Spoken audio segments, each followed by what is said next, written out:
Next topic है संयोजित ठोसों का पृष्ठीय क्षेत्रफल और आयतन, surface area and volume of a combination of solid. हमारे दैनिक जीवन में अनेक संयोजित ठोस दिखाई देते हैं, जैसे एक कैप्सूल जो एक बेलन और दो अर्धगोलों का संयोजन होता है।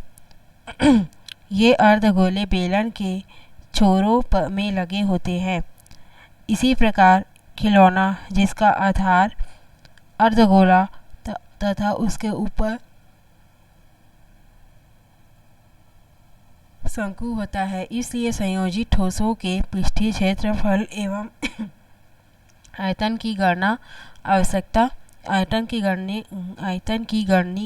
की आवश्यकता होती है। आकृति 35 जो कि दो अर्धगोलों और एक बेलन से बना हुआ है ना। आकृति 36 में दिखा जा सकता है, दोनों अर्धगोलों को अलग करके बीच में बेलन है ना। आकृति 37। आकृति 35 में दिखाए गए पात्र कंटेनर पर विचार कीजिए। हमें इस पात्र को बनाने के लिए आवश्यक लोहे की चादर का क्षेत्रफल और आयतन ज्ञात करना है, परंतु पात्र ऐसी आकृति का नहीं है जिसके लिए हमें यह गणना कर ली है। यदि कोई ठोस आकृति 36 में दिखाए आकार का हो तो फिर हम क्या करें? ऐसी परिस्थिति में हम आकृति को एक ऐसे छोटे छोटे भागों में बांट लेते हैं जिनका आयतन व क्षेत्रफल आदि निकाल सकते हैं। मतलब कि अगर अर्धगोला, शंकु या फिर बेलन से मिला हुआ कोई आकृति है तो उसको शंकु को अलग, बेलन को अलग और अर्धगोले को अलग करके सभी का अलग अलग से आयतन और क्षेत्रफल निकाल सकते हैं और समस्या का हल प्राप्त कर सकते हैं। हम देख सकते हैं कि यह कैप्सूल एक ठोस बेलन के छोरों पर अर्धगोलन, एक ठोस बेलन है, उसके छोरों पर दो अर्धगोले हैं, छोरों पर दो अर्धगोलों के जोड़कर बनाया गया है। यदि हम उस पात्र को काटते हैं जैसे कि आकृति 36 और 37 में दिखाया गया है ना, अतः पात्र को बनाने के लिए आवश्यक लोहे की चादर का क्षेत्रफल क्या होगा? पहले अर्धगोले का वक्र पृष्ठ का क्षेत्रफल धन बेलन के वक्र पृष्ठ का क्षेत्रफल धन दूसरे अर्धगोले का वक्र पृष्ठ का क्षेत्रफल को अगर हम तीनों को जोड़ेंगे तभी हम उस लोहे के चादर को बनाने में आवश्यक चादर का क्षेत्रफल निकाल पाएंगे। तो अतः पात्र का क्षेत्रफल बराबर क्या होगा? पहले अर्धगोले का आयतन धन बेलन का आयतन धन, पहले क्षेत्रफल में वैसे करना है, फिर उसके बाद आयतन में भी पहले अर्धगोले का आयतन निकालेंगे, फिर बेलन का आयतन निकालेंगे, फिर दूसरे अर्धगोले का आयतन निकालेंगे और तीनों को जोड़ेंगे तो हमें उस पात्र का आयतन मिलेगा। जैसे उदाहरण देखते हैं। उदाहरण 12, लोहे का एक बर्तन जिसे खोखले अर्धगोले के ऊपर खोखला बेलन जोड़कर बनाया गया है। ये अर्धगोला है वो भी खोखला है और बेलन है वो भी अंदर से खोखला है। उन दोनों खोखले अर्धगोले और खोखला बेलन को जोड़ करके एक पात्र बनाया गया है, एक लोहे का बर्तन बनाया गया है। अर्धगोले का व्यास, इस अर्धगोले का व्यास है पूरे यहाँ से लेकर यहाँ तक 14 सेंटीमीटर और बर्तन की कुल ऊंचाई, ये बर्तन की ऊंचाई मतलब कि अर्धगोले को और बेलन को मिला करके जो हाइट मिलेगी वो हाइट है 13 सेंटीमीटर। ठीक है, यहाँ से लेकर यहाँ तक टोटल ऊंचाई, सिर्फ बेलन या सिर्फ अर्धगोले का नहीं, दोनों को मिलाकर के जो ऊंचाई बनी है वो है 13 सेंटीमीटर और अर्धगोले का व्यास है 14 सेंटीमीटर। तो बर्तन को बनाने में आवश्यक लोहे की चादर का क्षेत्रफल ज्ञात करना है तथा बर्तन में धारित तरल का आयतन निकालना है। मतलब इस पूरे बर्तन का आयतन और पूरे बर्तन के लिए आवश्यक जो चादर है उसके लिए क्षेत्रफल कितना होगा उसको ज्ञात करना है। लोहे के चादर का मोटाई नगण्य है, लोहे का चादर की जो मोटाई है वो नगण्य है, वो हमें नहीं पता है ना, नील है। हल, अर्धगोले का व्यास बराबर 14 सेंटीमीटर, इसलिए अर्धगोले की त्रिज्या कितनी हो जाएगी? पूरे यहाँ से लेकर यहाँ तक 14 है तो इसकी त्रिज्या सेंटर से लेकर इसकी कोर तक की लंबाई कितनी हो जाएगी, 7 सेंटीमीटर है ना, त्रिज्या हो जाएगी। जस्ट हाफ व्यास का बेलनाकार भाग की ऊंचाई है, पूरी ऊंचाई यहाँ से लेकर यहाँ तक की ऊंचाई 13 सेंटीमीटर है। अब बेलनाकार भाग की ऊंचाई कितनी हो जाएगी,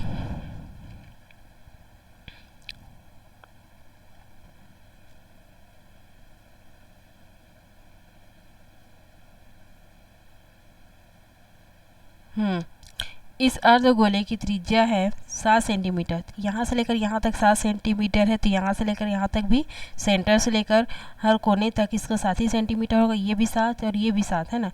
तो इस अर्धगोले की त्रिज्या हमें पता चल गई, यहाँ से लेकर यहाँ तक की दूरी हो गई 7 सेंटीमीटर।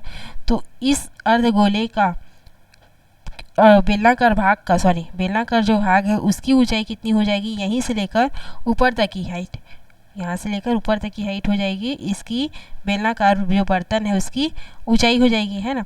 टोटल दिया हुआ 13 में हम जब 7 माइनस करेंगे जो कि अर्धगोले का त्रिज्या है, तो हमें मिल जाएगा कितना, 6 सेंटीमीटर। तो इस बेलन की ऊंचाई मिल गई हमें 6 सेंटीमीटर, है ना। और इस अर्धगोले की ऊंचाई मिल गई 7 सेंटीमीटर। तो बेलनाकार भाग के वक्र पृष्ठ का क्षेत्रफल मिल जाएगा हमें, ठीक है। क्योंकि बेलनाकार भाग के लिए वक्र पृष्ठ के क्षेत्रफल के लिए क्या चाहिए हमें, 2 पाई आर एच, है ना। आर मतलब त्रिज्या और एच हाइट। जितनी त्रिज्या इस गोले की अर्धगोले की होगी उतनी ही त्रिज्या इस बेलनाकार बर्तन की होगी। क्यों, बेलनाकार भाग की होगी, क्योंकि दोनों एक दूसरे से जुड़ा हुआ है, अलग नहीं है, दोनों एक दूसरे से जुड़ा हुआ है। तो जितनी त्रिज्या इस अर्धगोले की होगी उतनी त्रिज्या इसकी बेलनाकार भाग की होगी, है ना। तो 7 सेंटीमीटर हो जाएगा आर का वैल्यू, और एच आया है 6 सेंटीमीटर। 2 × 22/7 × 7 × 6, 7 और 7 कैंसिल, है ना। और 22 को गुणा 2 से होगा तो 44 गुणित 6, 6 चौक 24 की 4 हासिल में आ गया 2, 6 चौक 24, 24 25 26, 664 वर्ग सेंटीमीटर। ये हो जाएगा बेलनाकार भाग का, सिर्फ और सिर्फ बेलनाकार भाग का वक्र पृष्ठ का क्षेत्रफल हमने निकाला है। अब अर्धगोले का वक्र पृष्ठ का क्षेत्रफल, उसके लिए भी हमें आर चाहिए, जो कि हमें पता है 7 सेंटीमीटर है ना। तो सूत्र क्या होता है अर्धगोले का क्षेत्रफल का, सिर्फ सूत्र हमें याद रखना है ना। बेलनाकार भाग के वक्र पृष्ठ का क्षेत्रफल है का सूत्र है 2 पाई आर एच, और अर्धगोले का क्षेत्रफल का सूत्र है 2 पाई आर स्क्वायर, है ना। आर हमें चाहिए था, आर 7 सेंटीमीटर है, तो आर का स्क्वायर कर देना, 2 बार आर, है ना। तो 2 × 22/7 जो कि पाई का वैल्यू है, और × 7 × 7, 7 और 7 कैंसिल, 44 में 7 को इंटू करेंगे तो जो आएगा वो आंसर आ जाएगा, है ना। 7 चौक 28 के 8 हासिल में आ गया 2, 7 चौक 28, 28 2 30, 308, 308 वर्ग सेंटीमीटर इस अर्धगोले का क्षेत्रफल मिला। इसका क्षेत्रफल पता चल गया, इसका क्षेत्रफल पता चल गया। अब पूरे बर्तन का क्षेत्रफल चाहिए, तो हमें पूरे लोहे के बर्तन का क्षेत्रफल बराबर, इसलिए बर्तन को बनाने के लिए आवश्यक लोहे का चादर का क्षेत्रफल क्या हो जाएगा, बेलन के वक्र पृष्ठ का क्षेत्रफल धन अर्धगोले का क्षेत्रफल, दोनों को जोड़ देंगे तो 264 धन 308 करने पे हमें कितना मिलेगा, 572 वर्ग सेंटीमीटर। 264 वर्ग सेंटीमीटर प्लस 308 वर्ग सेंटीमीटर, दोनों को जोड़ने पे हमें मिलेगा 8, 9, 10, 11, 12 के 2 हासिल में 1, 7 और 5, 572 वर्ग सेंटीमीटर। अब पूछा है कि बेलनाकार भाग का आयतन क्या होगा, क्योंकि बेलनाकार भाग में इस पूरे बर्तन में कितना की धारिता कितनी होगी, इस बर्तन की में धारित तल का आयतन क्या होगा, है ना। तो पहले इसका बेलनाकार भाग का आयतन निकालेंगे, फिर अर्धगोले का आयतन निकालेंगे, फिर दोनों के आयतनों को जोड़ेंगे तो हमें उस बर्तन की धारिता पता चल जाएगी, उस बर्तन की आयतन पता चल जाएगी। तो बेलनाकार भाग का आयतन का सूत्र हो जाएगा पाई आर स्क्वायर एच। आर हमें पता है, बेलनाकार भाग के लिए भी 7 है ना। तो सूत्र हो जाएगा पाई आर स्क्वायर एच, बेलन का आयतन का सूत्र है पाई आर स्क्वायर एच। पाई का वैल्यू है 22/7 × 7 × 6, हाइट कितनी है बेलन और बेलन और भाग की 6 है। 7 7 कैंसल और 7 दूनी 14 के 4, 7 दूनी 14 के 4 हासिल में आई 1, 7 दूनी 14 1 15, 154 से 6 को गुणा करना है हमें। 6 चौक 24 की 4 हासिल में आ गया 2, 6 5 30 30 31 32 की 2 हासिल में आ गया 3, 6 कम 6 6 7 8 9 6 924 घन सेंटीमीटर। 924 घन सेंटीमीटर हो गया बेलनाकार भाग का आयतन। अब अर्धगोले का आयतन निकालना है। अर्धगोले का सूत्र क्या होता है? आयतन का सूत्र 2/3 पाई आर क्यूब। फिर से आर कितना है? 7 है। अर्धगोले का भी की त्रिज्या कितनी है?